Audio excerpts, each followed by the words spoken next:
You can start, yeah. Right. Very good evening to all of you. Welcome to Lyfistry's webinar series, Astrology in Daily Life. Before we go into the webinar, I would like to introduce about the Lyfistry. So at Lyfistry, we promote all kind of skills which makes one's life better.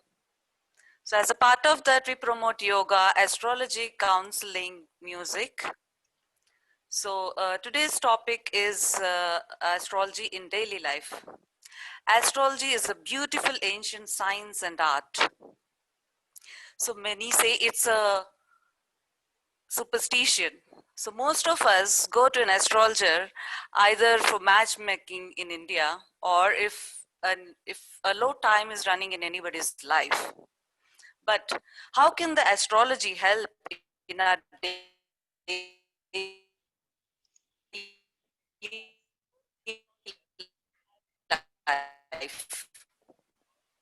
Let us hear a small introduction about Mr. Vikram Devatha. So Vikram Devatha is passionate about the Vedas and have been studying Vedic, yoga, cosmology and philosophy for several decades. He completed a postgraduate diploma in Vedic astrology at the Indian Council of Astrological Sciences and subsequently taught astrology at Bharatiya Vidya Bhavan in Bangalore. He had got close to 20 years of experience in reading charts and teaching Vedic astrology. He conducts workshops and webinars at the same time.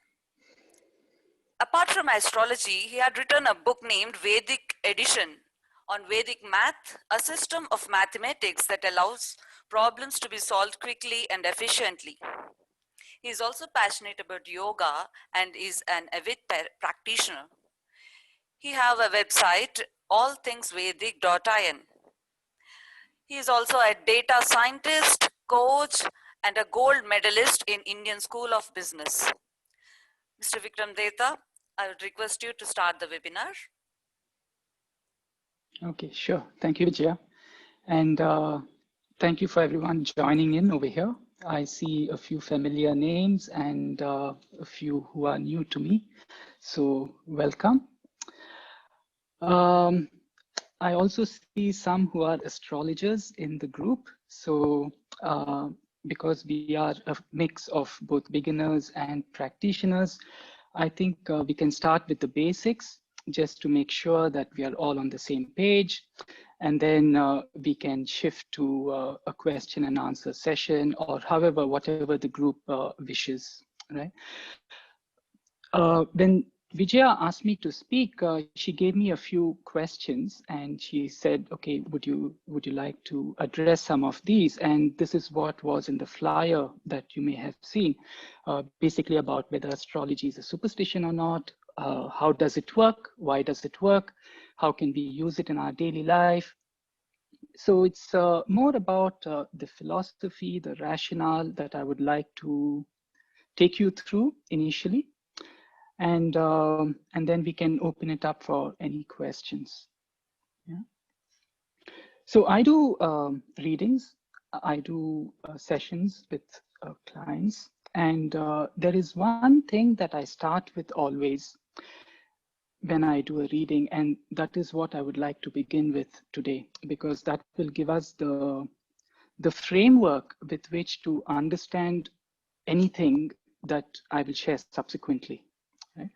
It's an analogy on crossing the river. If you've interacted with me before, you would know this analogy, but for the benefit of the others. So imagine that you're crossing a river. Yeah, the water is flowing down and you're gently trying to make your way across. What I try to do with astrology, what I try to help people with, is to understand how the water is flowing. How deep is the river? Which direction is the water flowing? How fast is the water flowing?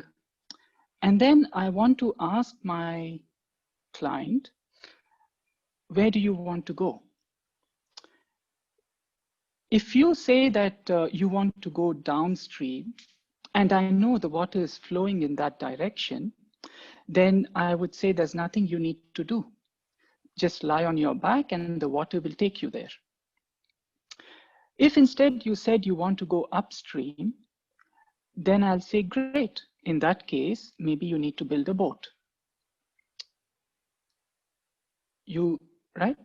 So herein comes the difference between how different astrologers would approach the subject, right?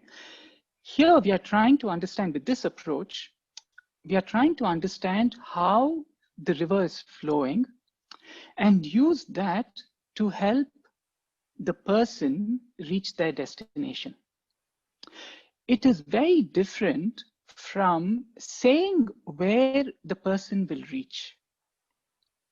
Yeah? If I were to say where you would reach in this river, it would amount to a prediction.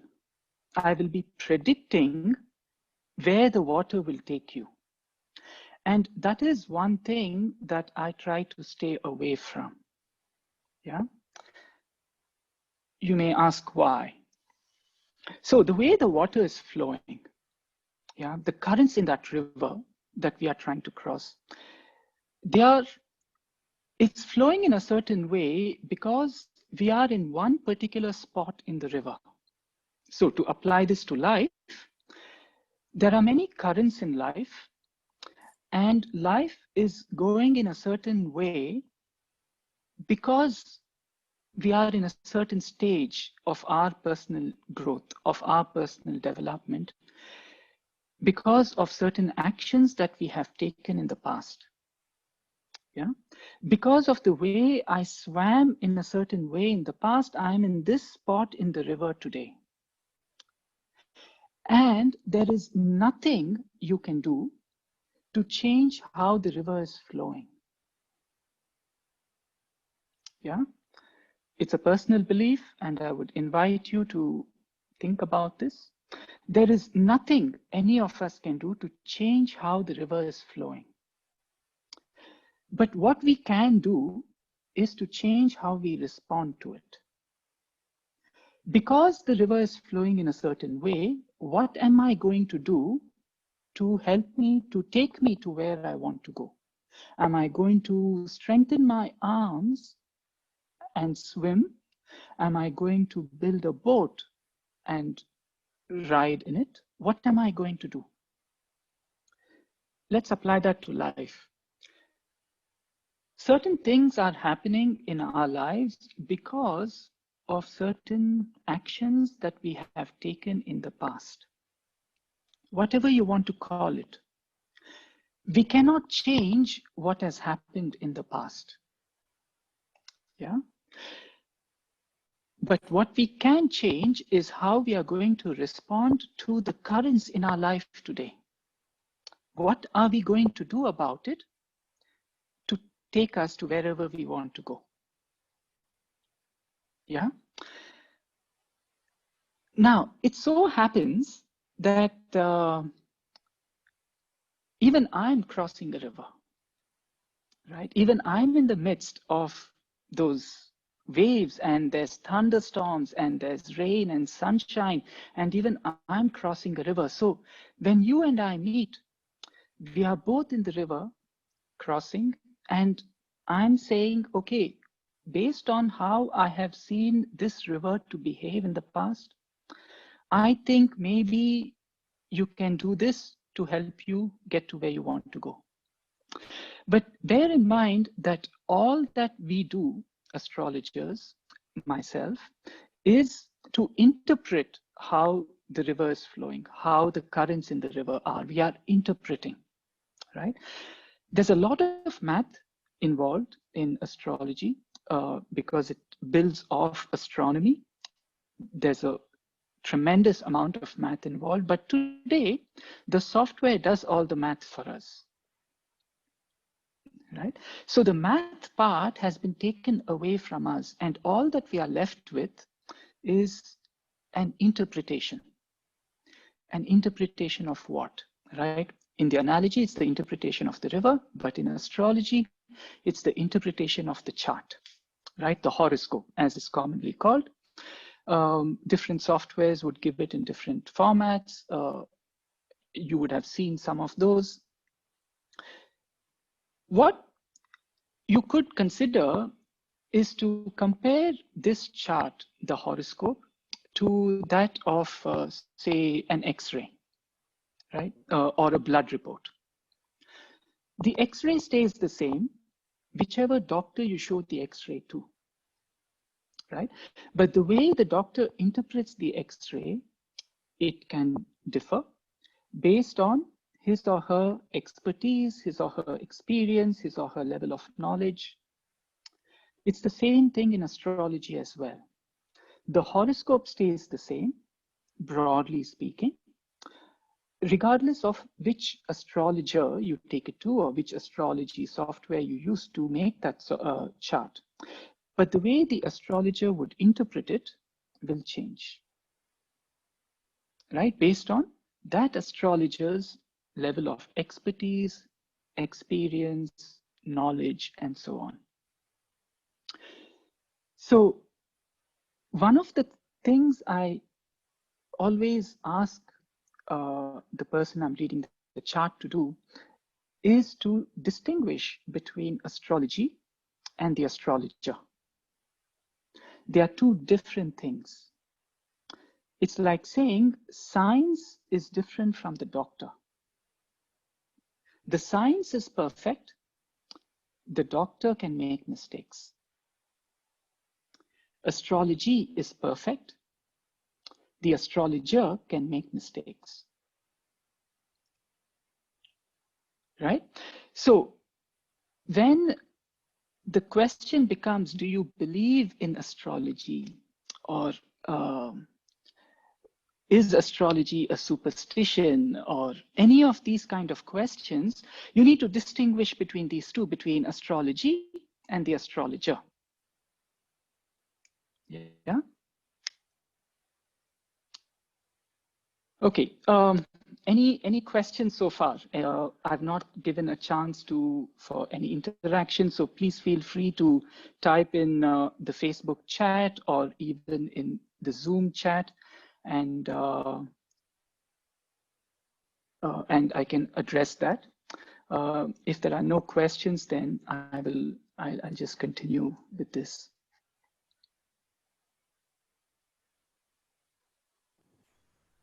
Hello.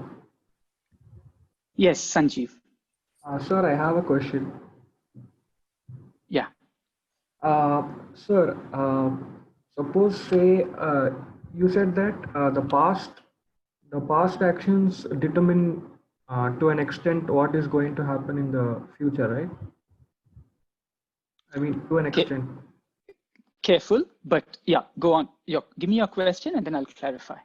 Yeah. So regarding astrological remedies,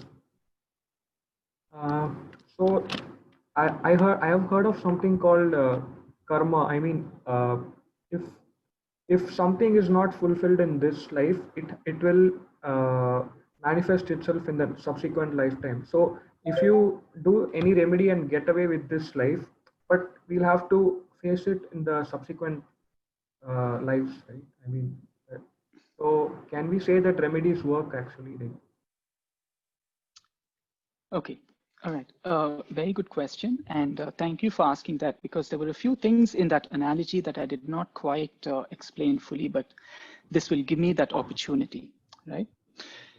Let's go back to that analogy of the river, right? So the river is flowing in a certain way, and what I call as currents. And I said it's flowing in a certain way because of certain actions we have performed in the past. But to put it more precisely, we are in a certain spot in the river because we swam in a certain way in the past, right? So we ended up navigating to this part of the river, and there the river is so and so. It is this deep or this shallow, and there is the landscape around it, whatever, right? We are in this spot in our lives today because of actions we have done in the past, right? Now, that is where I stopped with that analogy. So the reason I share this analogy is to bring up the concept of fate and free will, which is what your question is also somewhere connected to, right? The currents in the river and the way it is flowing today, the way life is going about today for us is fate, what we call as karma, the actions that we have done in the past, right? Where we will end up in the future is a combination of two things. One is how the river is flowing, and the second is how you respond to that river, right?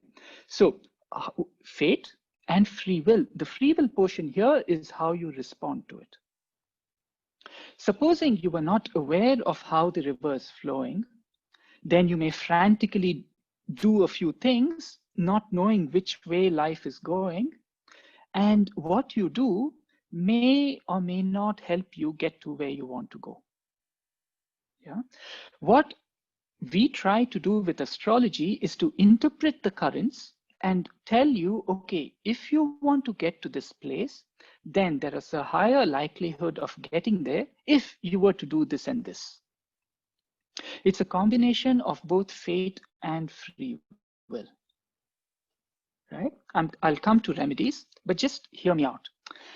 If I were to predict where you will end up, right? If I were to say, the river is flowing this way, you will definitely end up here, or something on those lines, I'm making a prediction.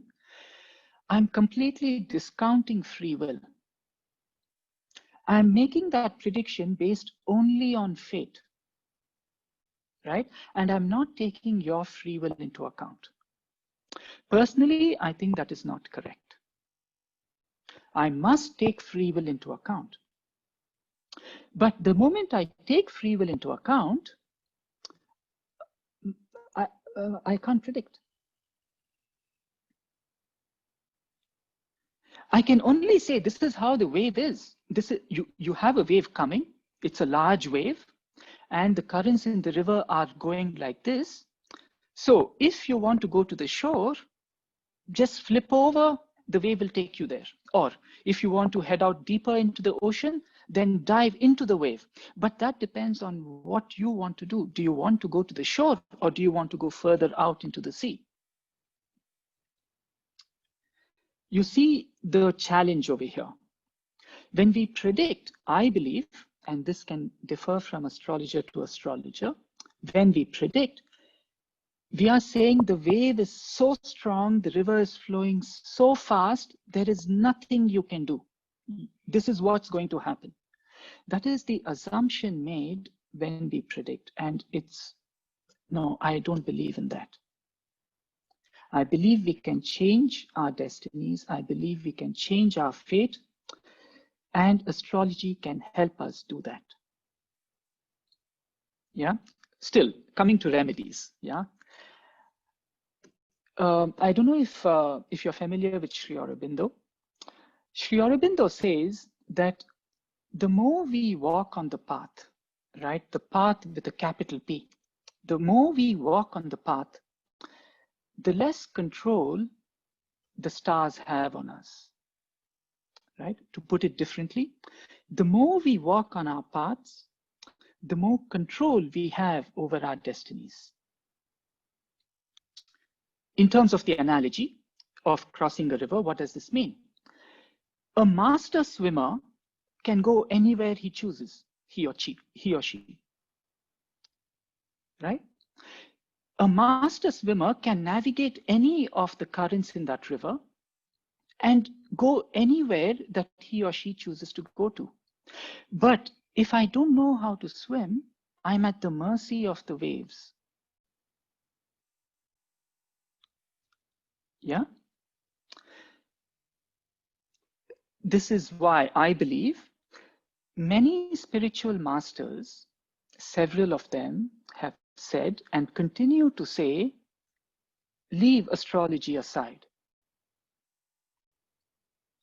Do your work, do your sadhana, do your work, right? Don't go into astrology. You can look it up, right? Check what different spiritual masters even today say. Why do they say this? Because most astrologers today go into predictions. And I invite you not to go into predictions. Understand what's happening in your life. And you don't need astrology for this.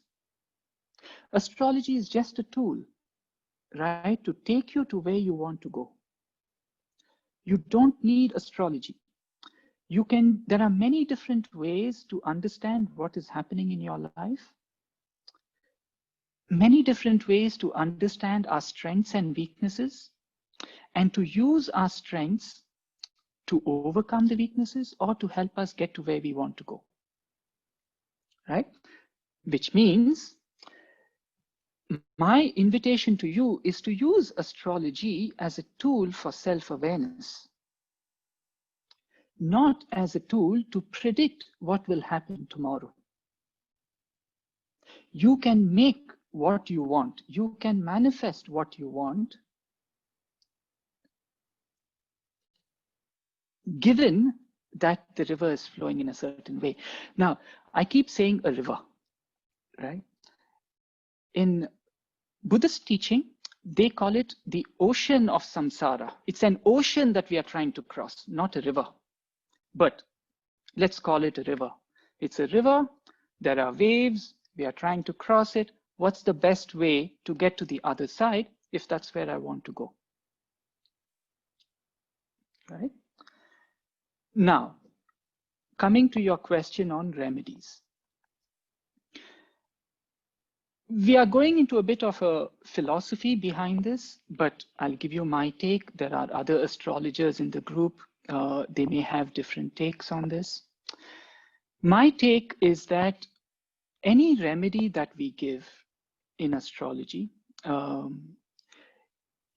is more to give you the strength to withstand the waves rather than to change the waves. It's to give you the strength to swim rather than to change how the river is flowing. To put it in day-to-day language, the remedies we give is to help you face your karma rather than to change your karma. Yeah. So, and these remedies can range from, there are many different formats. There are many different kinds of remedies, and the remedies we give must suit the person who we are giving the remedy to. But it's more about, think of it this way. You come to me and you say you want to achieve this in your life, and I tell you, these are your strengths. So use this to get you to where you want to go. So I would say you're excellent at mathematics. So why don't you use mathematics to help you get to your destination? It's a remedy. Remedies does not have to be about homa, japa, mantra, or yagna, right? Remedies can be anything that will help you get to your destination. So a true remedy is something that you will be able to implement, and it will help you get to where you want to go.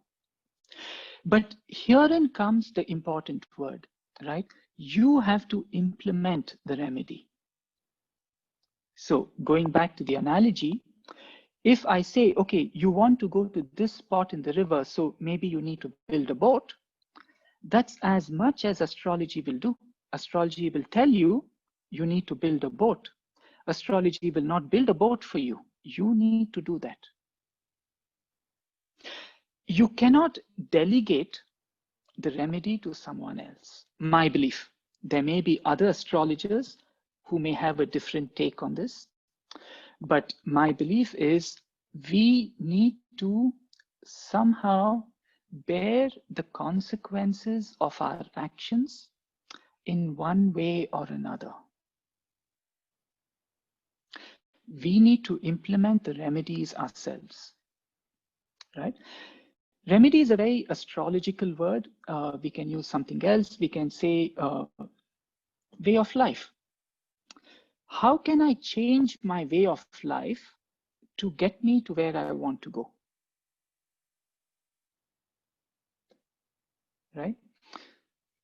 Tell me if I've answered your question, or if you need any clarifications on that. Yes, sir. You have answered my question. Okay, thank you. Okay, I'm looking at the chat in the Facebook, and I see a question from Kritika. Can I take that, Vijaya, or? Yeah, sure, please. Yeah, okay, all right. So Kritika asks, how do astrologers predict the future? Is it on the basis of birthday details? Is it a science, or is it purely instinct, right? And this actually is a good question to take us to the second topic of what we had planned for today, which is, why does astrology work, right? Or how does it work?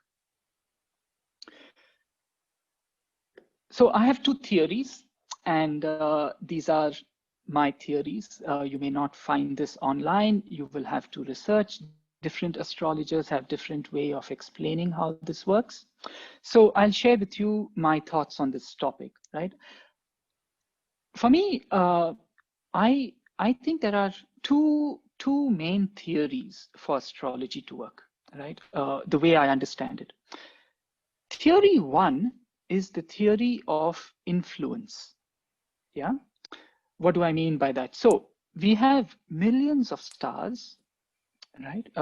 Billions, maybe, innumerable number of stars, extremely large in size, right? Much, much, much larger than our star, the sun, all over the universe, right? And all of them, according to this theory, have a certain energy that they emanate. That energy goes out from them to all corners of the universe. Yeah. Now, we reside on Earth, which is a tiny, tiny planet far away from the stars, many millions of light years away from the stars. There are certain other bodies around the sun, right, which are the planets. And the theory is that these planets, they act as filters for the energies of the stars, right? So when you were born, when I was born, when we were born, if we looked out at the night sky or at the day sky, if we looked out at the sky, spotted a planet, say for instance Jupiter, and examined which stars were behind Jupiter. Jupiter is the planet extremely close to Earth. The stars are far away, right? The stars that were behind Jupiter when this person was born is known as Jupiter's sign, right? The sign here, we are talking of the stars behind Jupiter, right? So say, for instance, if the stars were that of, I don't know, Aries, yeah? That Aries is not 2 or 3 stars. Aries is millions of stars far away, and Jupiter is a planet, right? So Aries is sending its energies. Jupiter is a planet. It's filtering the energies and then sending it to Earth. So when this person was born, the person, Jupiter, and Aries, all of them were in a straight line, right? So we say Jupiter was in Aries. Jupiter can never be in Aries because Jupiter is very close to Earth, Aries is very far away. But it appears to us that Jupiter was placed in Aries, right? So Jupiter is filtering the energies of Aries and then sending it to Earth. It's a very rudimentary kind of a theory, just to help you understand how the theory of influence works. Right? This is the theory of influence. So behind every planet will be some stars. there will be the planet Mars. The stars behind Mars would be something different because Mars keeps going around the sun, right? So when I look at Mars from Earth, the stars would be different, right? So maybe Mars would be in the constellation of Gemini. So then we would say that Mars is in Gemini, and Mars is filtering the energies of Gemini. Yeah. Now, what this actually means, what does Mars filtering the energies of Gemini mean? It's given in the texts that we study as part of astrology, and we use that to interpret a chart, right? The question is actually two parts from Kritika. She's asking if it is science or purely instinct. So let me answer that. Now, before that, the second theory of astrology. The second theory for me is the theory of inference, not influence, but inference, right?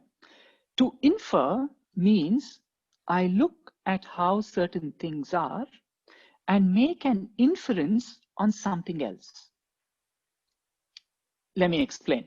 Let's say, for instance, I have a cat walking down the corridor, right? From one end to the other end. I have a ball flowing, rolling from the other end of the corridor. So I have a cat moving in one direction, I have a ball moving in the other direction. Now, if I know the speeds at which both of them are moving, the speed at which the cat is going and the speed at which the ball is rolling, by looking at where the cat is, I can say where the ball is, right? The cat is not influencing the ball in any way. I'm making an inference. I'm saying because the speed is such, I know where the ball is going to be, right? It's the same thing with astrology. All of us have a common origin. All of us have come about from a single origin. In the Vedas, we call it as Brahma. In science, we call it differently. We say the Big Bang. Everything, the whole universe, has come about from a single point, which we call it as the Big Bang. From that single point, everything is exploding, expanding out in all directions. What I'm doing is, by looking at the positions of planets, I'm making an inference to life on Earth. I'm not saying that the planets are influencing life on Earth. That would be the theory of influence. Here it is the theory of inference. I'm inferring based on how the planets are placed at a certain point. This is what life on Earth would be. So here it is not about one influencing the other. It's inferring. So which means I can also go the other way around. By looking at life on Earth, I should be able to say what's happening in the skies above. I'm not saying that I am influencing the planets. I'm saying looking at my life, I should be able to say what's happening to the planets according to this theory. This is the theory of inference. So when we look at a chart, there are many rules. There are many rules of interpretation, just like in any science. If you want to study medicine, right, there would be many different rules that a doctor needs to apply in order to reach a certain conclusion. It's the same thing in astrology. There are many rules that we need to apply before we conclude something about a certain person, right? So the act of calculating the planetary positions, the act of making the chart, the act of reading all those rules and applying it, it is very scientific, right? There are no two ways about it. But when it comes to interpreting it, it's a lot more than scientific. That is where my intuition will play a role. And intuition will play a role in every field of life, not just in astrology. Even a doctor, right? He would have a gut feel to say, okay, you need to get these tests done. He is applying his rules, but he's also listening to something else that tells him, okay, check this or check that, right? Intuition will play a role in every area of life. Yeah, so it's a combination, and even in astrology, it's a combination of science and intuition. Not any different from any other field. Kritika, let me know if I've answered your question.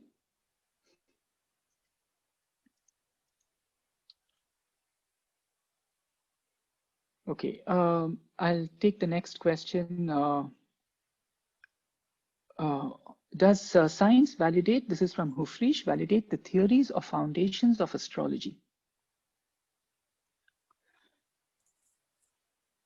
Okay, good question. I wonder how I can answer this. Does science validate astrology or not? Right. How can I say this? Okay, let me try. Science, right? It's an infant. Astrology is something else, right? Astrology, right? It has survived millennia, not hundreds of years, not thousands of years, millennia, right? The science as we know it today is maybe a few hundred years old, right?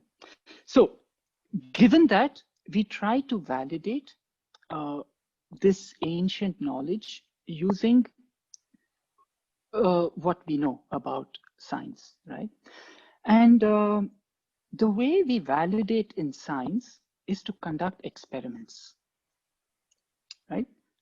Almost all scientific theories are the outcome of experiments. An experiment has a hypothesis, it has an alternate hypothesis, it makes certain assumptions, it collects data, and it tests the hypothesis on that data, right? This is a scientific experiment. And the objective of a scientific experiment is replicability. If I were to conduct a scientific experiment today and share the results with you, I need to tell you everything about it so that you can do the experiment and test my conclusions. And you should reach the same conclusions as I reached, in which case we will say these conclusions are valid. It's replicability, right? But based on certain assumptions made and certain sample data. Now, this is the crux of my answer to your question. If science can validate astrology, because I need to collect data, I need to make assumptions. The moment I do that, I am not speaking about the population, I'm speaking about a sample, statistics, right? I'm making an inference based on the sample on the population. My conclusions are mostly valid for that particular sample. How can I test for astrology? The moment I make certain assumptions, I can't. I can't do that in astrology because every moment in time is different from the previous moment because the planets will keep moving. I can't say, for the purpose of this experiment, let's make these planets stationary. There are so many variables to account for. It's just not possible, right? Long answer short, there have been several studies on astrology. I have read a few of them.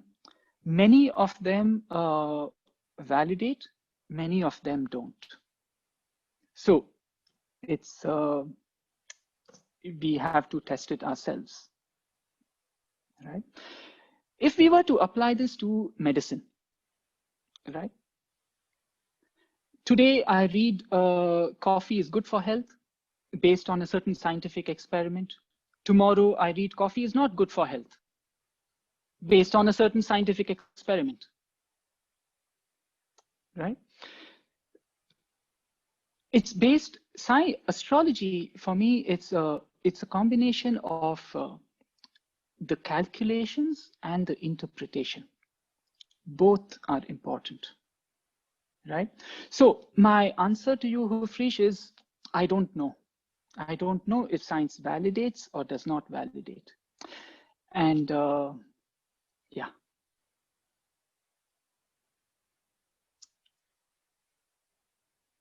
Okay.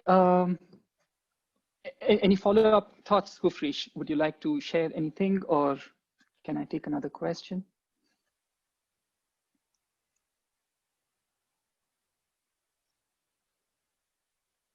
Okay, so I have a question from Chittaranjan here. And the question is, how can a person differentiate between different astrologers? Who is the best one? Difficult questions, huh? Okay, so let's look at this question differently, yeah? And then we'll apply this to astrology. How can a person differentiate between two doctors? Who is the best doctor? Right? How would you answer that question? Yeah. So if I were to go to a doctor, what I would look at is his qualification, right? References. I would speak to my family. I would ask them, okay, who do you think is a good doctor for this problem I'm having? I would look at maybe feedback. That's the latest thing in our modern age, feedback, reviews, ratings. I would look at which hospital he's practicing in, how many years of experience he has, right? And it would inevitably be the same in any profession. If I were to choose an architect, I would ask for references. I would look at what other buildings and residences they have constructed. I would look at their other work. I would look at their website.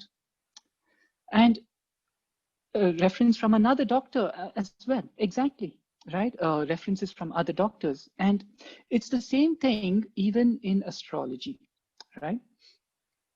I would invite you to look at feedback, ratings, testimonials, what other people have said.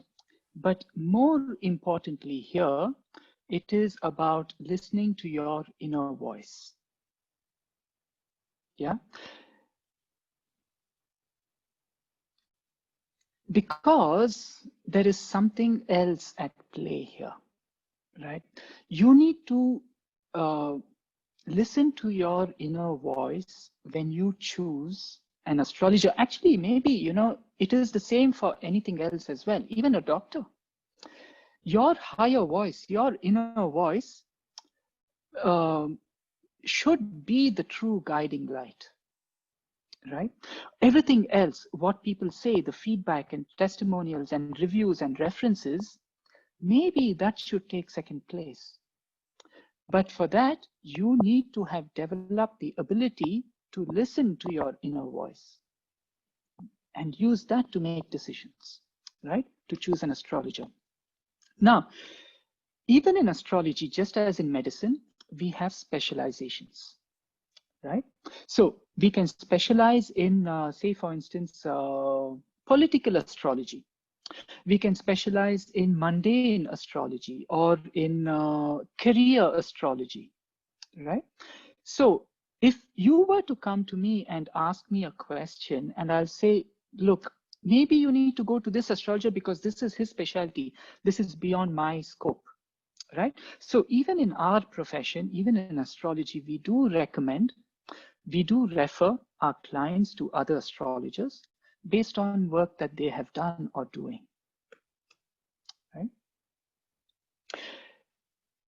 Another answer to your question, there are a list of several attributes given in the scriptures of what makes a person a good astrologer. But these are more about planetary combinations, right? The scriptures say, if you have this, and this, then this person can be an astrologer. But they're talking purely in terms of astrology. We examine the chart to say whether this person is a good astrologer or not. But when your question is coming from someone who does not know astrology, then there are other ways of you will need to answer that question. Yeah. Let me know if I've answered your question.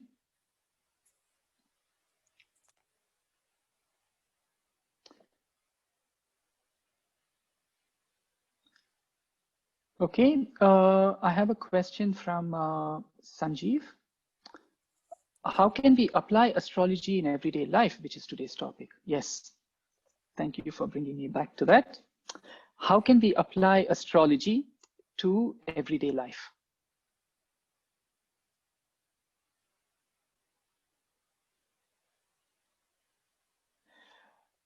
Okay, I have another question from Vivek. I'm wondering whether to answer this or not. Let me quickly answer Vivek's question, and then I will come back to Sanjeev's question, because then it will be a logical flow, yeah? So Vivek asks, would the character of an astrologer depend on how he interprets my concern? Okay. An aggressive astrologer or a brave, adventurous astrologer would take me to an aggressive path. Very interesting. So the way I hear this, okay, let me say this. When we study astrology, right, we are asked to take three things into account, right, apart from the position of planets, right? One is desha, country, a loose translation. We can say region, geographical region. The other is kala, time. The other is samskruti, culture. So they're saying, take into account the culture of the person, the time in which we live in, not the time as in what's the time today, but the time, the age that we live in, and the geography, right? Why do they say this? The scriptures were written many thousands of years ago, right? And what we are doing is interpreting what was written a long time ago. So if the scriptures say something like marriage, or say early marriage, what does that mean? What is marriage? And what is early? We have so many different formats of relationships today. What do I call a marriage? What do I call as early? What is early in one culture is could be very different from what is early in another culture. What is early, right?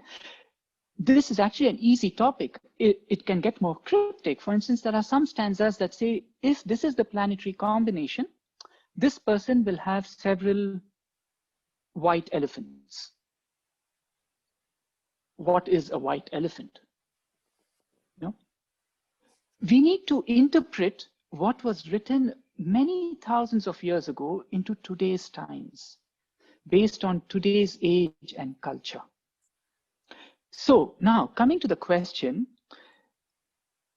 instead of looking at the character of the person, there needs to be a shared understanding between the querent, the person asking the question, and the astrologer.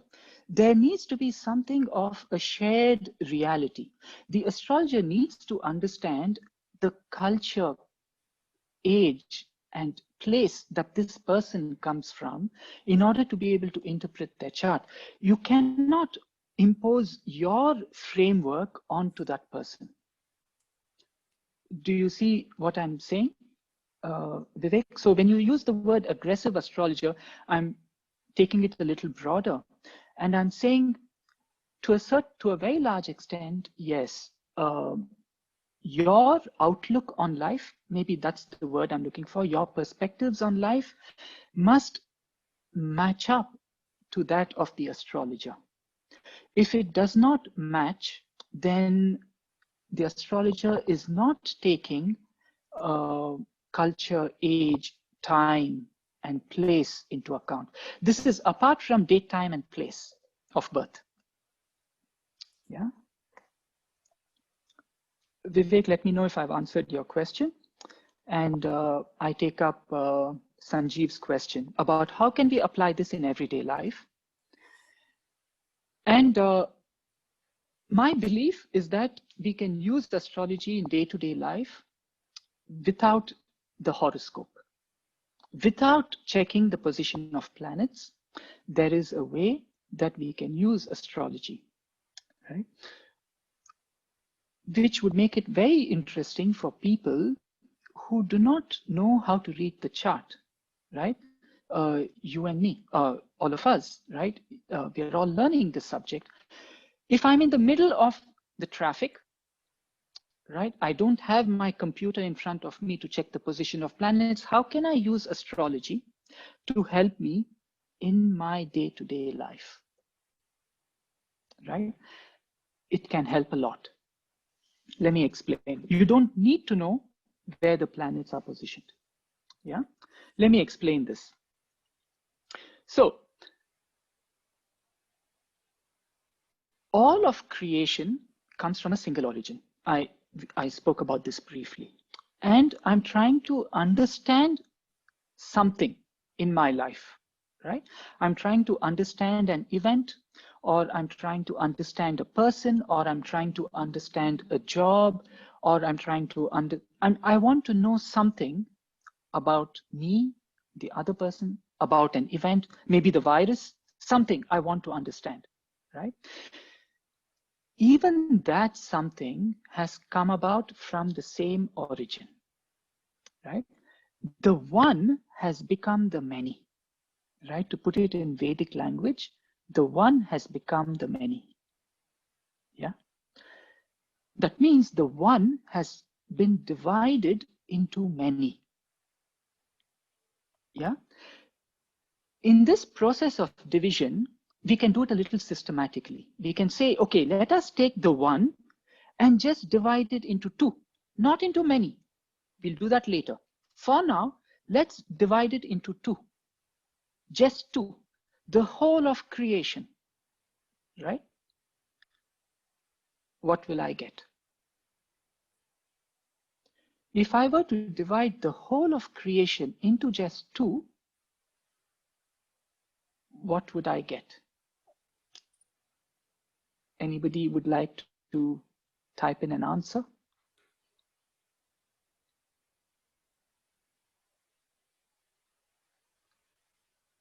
No?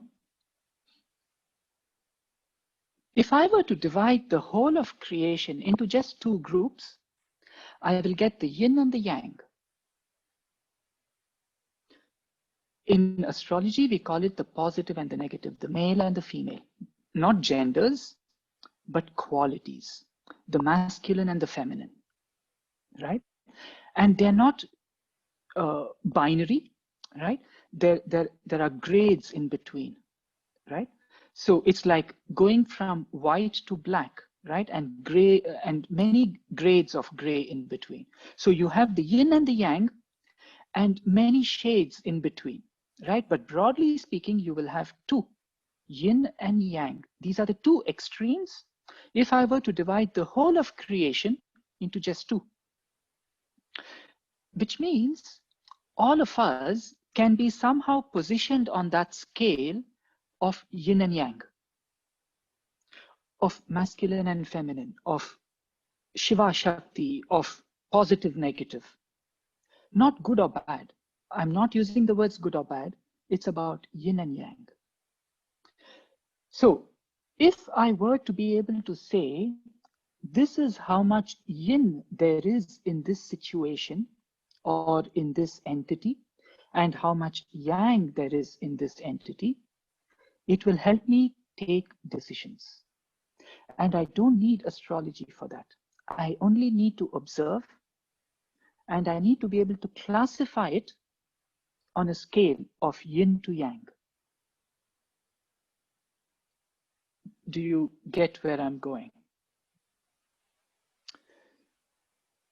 Let's take a very practical example. Let us say you have a job situation, a job interview. How can I use astrology and how can I use yin and yang? Yeah. This is just an example, but you will need to work with it, right? I'm sitting in the interview room. I'm facing my interviewer. He's asking me questions. What is the situation? How do I feel the situation within me? Do I feel it has more of a yin energy? Do I feel it has more of a yang energy? What about the interviewer? Do I feel him or her to have more of a yin element or more of a yang element? Right? That can help me determine the best response, the best way to enter that situation.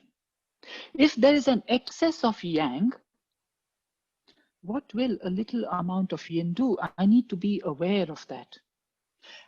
That awareness of how much yin there is or how much yang there is going to inform my steps.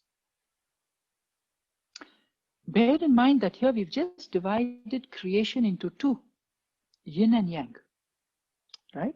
The next step would be to divide it into three. Yeah? The whole of creation, you divide it into three. What would you get?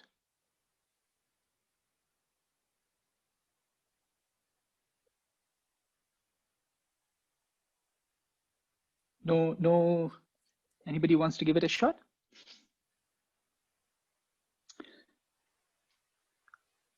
If I were to divide the whole of creation into three, the terms used in the scriptures is that you will get Brahma, Vishnu, and Shiva. There will be something that is being created, something that is being preserved, something that is undergoing a transformation. All the time. Brahma, Vishnu, and Shiva don't apply to only the universe. It applies at a very individual level, right? I have started something, I am starting something, I'm preserving something, there is something that is changing. These are all the time, 24/7, 365, there is something starting, preserving, and transforming. Even my breath, right? I start my inhale, my inhalation, I preserve, and then I change and go into an exhalation. It's a Brahma, Vishnu, and Shiva movement. It applies to everything. So when you're in that interview room, how do you sense? Is it something that is starting the energies of Brahma? Is it something about the energies of Vishnu, of preservation? Is it something about the energies of Shiva, which is transformation? Here I'm giving you just one key word to Brahma, Vishnu, and Shiva. There are hundreds, right? So if you were able to understand and decipher the situation based on the dualities, which is yin and yang, based on the trinities, which is Brahma, Vishnu, and Shiva, it will give you tools to understand what is the best response. Now, here I've tried to answer this question in 10 minutes. It's a challenge, right?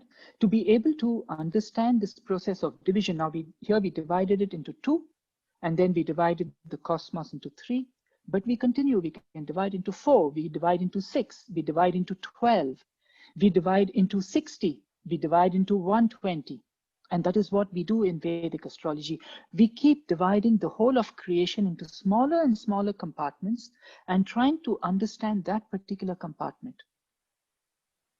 So for instance, if I were to take the sign of Aries, it is a yang sign. That is, if I were to divide the whole of cosmos, the whole zodiac into two, I will get yang, right? It is a Rajasic sign, right? You have sattvic, rajasic, and tamasic when you divide into 3, right?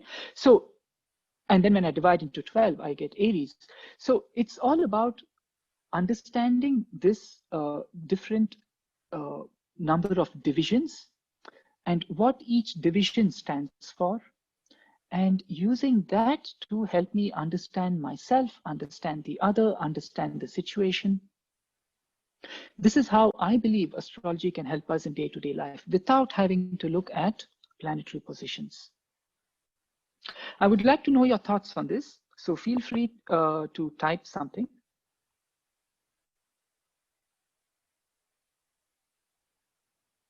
Okay, I've got a follow-up over here from Sanjeev.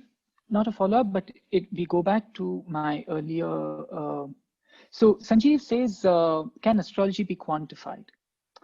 Can an astrologer predict the probability of any event which is going to happen from 0 to 100%? Right? And my take on this is, personally, I would prefer to stay away from predictions, because predictions is a combination of fate and free will, right? So we can understand fate, and then we want to use that to help you get to where you want to go, right? So it depends a lot about your actions as well. How much you take into account what you have learned from astrology and how you will put it into practice. So if you take, so what am I trying to say here? You can't hold the astrologer responsible if your free will also plays a role. The astrologer can, say for instance, now if you take medicine, right? You go to the doctor with a headache, the doctor says, take this medicine, right? If you don't take the medicine, it's not going to do you any good.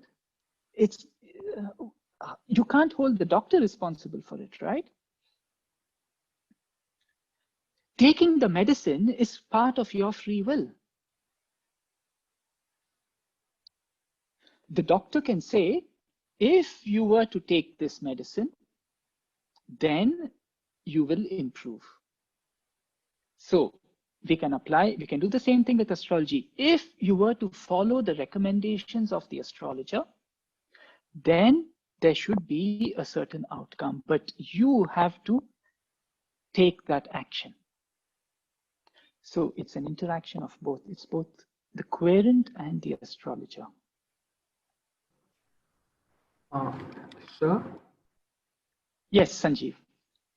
So yeah, coming to the same point, like for example, to the doctor example, you said that if a person has headache, he goes to the doctor, and as a doctor prescribes the medicine, if it's his free will that that he has to take the medicine or not. So what I was asking is, suppose say he takes the medicine. So what's the probability, like can we use astrology to calculate the probability of him getting cured after taking the medicine? Because Right. we have already used free will, right? Right. Got it. Okay, so now let's take that question, right? So remember how I explained to you that the interpretation plays a big role, right? The X-ray stays the same, right? But the way the doctor interprets it will change. So it's the same thing in astrology. The chart stays the same, but the way it's interpreted changes. So the question must be for not astrology, but the astrologer. What are the chances that the astrologer's predictions come correct? Not astrology's predictions. We need to distinguish between the two. Astrology is different from the astrologer. Astrology is perfect. Astrologer has a long way to go. We say it takes a very long time, maybe several lives, to learn astrology. It is not something that is learned quickly. So your question should actually be about the astrologer, right? how accurate is the astrologer? Now that will change from astrologer to astrologer. So you will have to ask the astrologer, what are the chances that what you say will come true? Can you give me 100% guarantee that what you say will come true? But here we're talking of prediction. Depends from astrologer to astrologer. Yeah. Okay. There's one question from Radhika, and she asks how chanting of mantras link to planetary position in a person's life. How? Okay. So if I understand that, you're asking. Can you please repeat that question? Maybe you don't need to type. You can just unmute yourself and explain your question. So, Yes, Radhika, go ahead. so actually, whenever we show our horoscope to an astrologer, sometimes they they suggest us to chant some mantras. So in that way, there will be some improvement. So how is it linked? Hold on. So I don't know if you heard the initial part of my analogy of crossing the river, and you know how there are waves that rise and fall, rise and fall. And based on a certain wave, we are saying, okay, this is what you need to do if you want to get to where you want to go, right? I don't know if you heard that part of the analogy or not, but maybe you can just listen to the recording, the earlier part. So my take on remedies, and chanting of mantras is also a remedy, is that the remedy is not designed or not meant to change how the river is flowing. We cannot change how the river is flowing. We cannot change life's events. We cannot change what is happening to your life from the external world.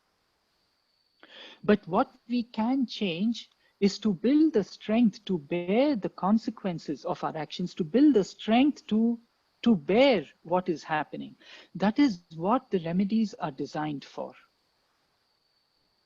is to change ourselves, not the external world. So mantra, for instance, it is designed to help you build certain strengths within you in order to be able to withstand what's happening in life, and not designed to change what is happening in life. Do you see what I'm saying? It's very different from the traditional, what can I say, expectation of remedies. Yeah. Right? Thank you. Okay, I have a question from Kritha. Can our perspective of the dualities or trinities at a moment in everyday life be influenced by how we are astrologically placed? How to be self-aware of that when we try to apply astrology in our lives?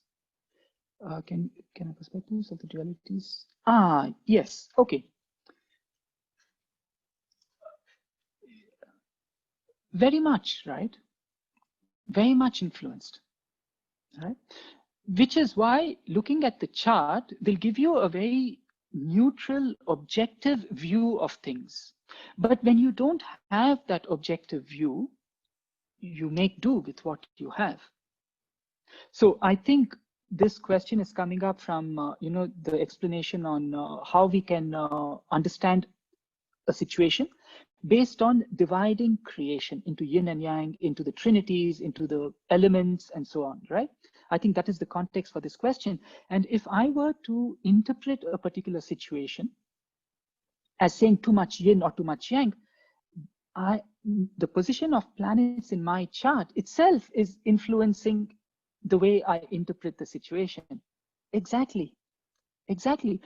Which can also maybe help us understand the earlier question from Hufrish about whether science can validate astrology. The thing is, I'm at the influence of the planets, according to the theory of influence, right? There is something happening in my part of the river as well, and I'm trying to test the theories when there's all that flux going on, right? Challenging, no? Just something for Hufrish to think about. Krita, please let me know if I've answered your question. I have a question from Nisha. Sir, how significant is the role of comparing charts of prospective brides and grooms before marriage if free will plays the major role in one's life, also because the majority of the world population does not do it? Yeah, all right. So like I was saying, difficult questions. Okay, let me answer this, and let me, I will have to build on what I have shared before in order to address this question, right? You remember how I said that first that you need to keep in mind, it's all an interpretation. Yeah, we are interpreting how the river is flowing. If you show the chart to another astrologer, he or she may interpret it differently. Right? The chart does not change. The software will give the same positions, but the way it is interpreted changes. Keep all this in mind as we go into this topic on relationship compatibility, right? Now, the traditional view, not traditional, the majority take view on matching of horoscopes, in my personal experience, is to say yes or no. Yes, this chart matches this chart. No, this chart does not match this chart. I don't think it can be that way. I don't think it's a binary decision, yes or no. I think there are grades in between, right? So it's about interpreting the positions of the planets in order to understand the strengths in a relationship and the challenges in a relationship, and to see how can we overcome the challenges using our strengths. So when I do matching of charts, I would like to go in depth into each chart separately, and then look at how the two charts come together and say, okay, these are the areas where you will have difficulties.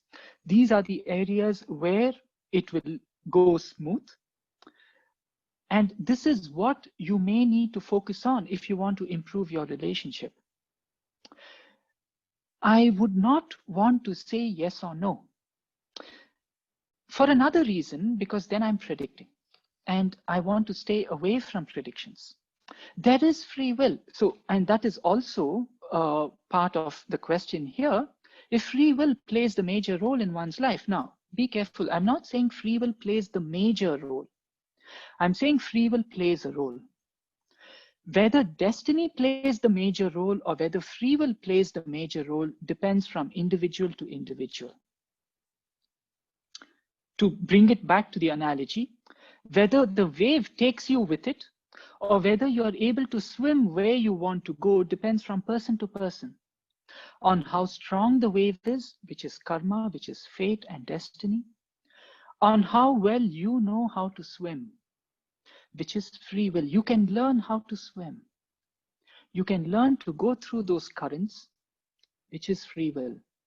And what the masters say is that if you were to walk on the path, on the spiritual path, you can go anywhere you wish to go.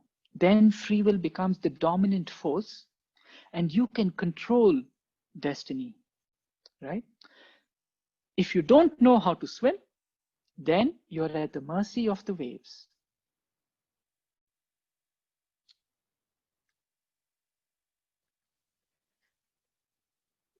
So Nisha, please let me know if I've answered your question.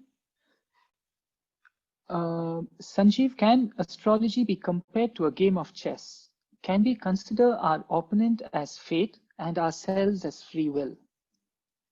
Very interesting analogy. I need to think about it, but maybe.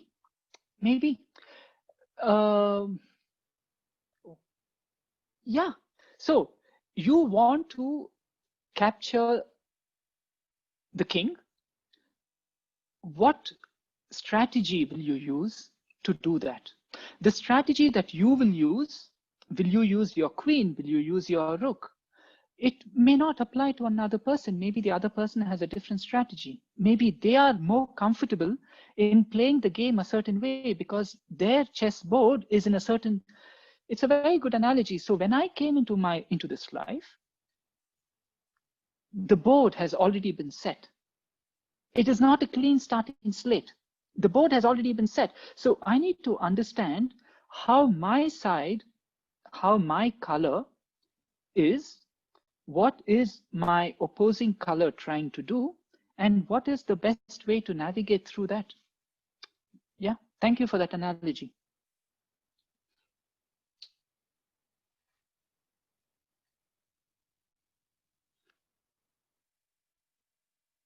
Okay. So we've gone a little bit overboard. So if there are any questions, I don't know if I've answered everything that we wanted to cover in this session. If there are any questions, please let me know. Or I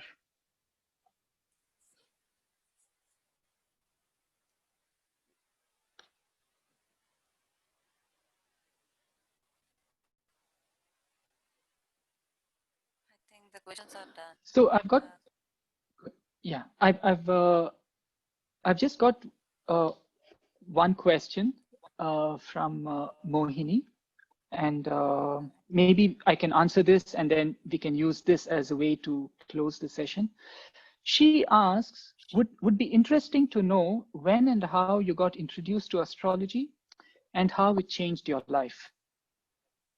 Or maybe how it has changed the way you see the world.